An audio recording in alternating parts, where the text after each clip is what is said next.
Hey guys, welcome back, and for this video I'm going to show you how to child lock your iPhone.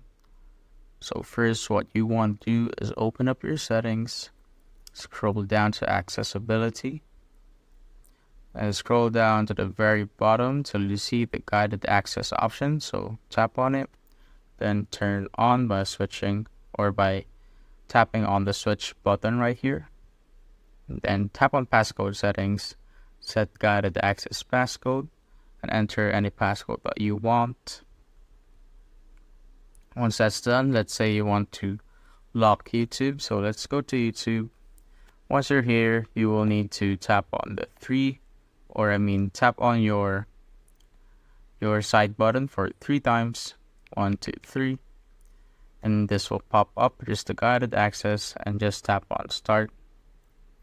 And now you cannot exit the YouTube. You'd only exit out of YouTube by tapping on the side button again for 3 times. Here are 5 tips to master the home screen on your iPhone. When searching for an application in Spotlight, you can actually drag it right out of Spotlight onto your home screen. If you press and hold on your lock screen wallpaper, you can customize your home screen wallpaper and even particular app.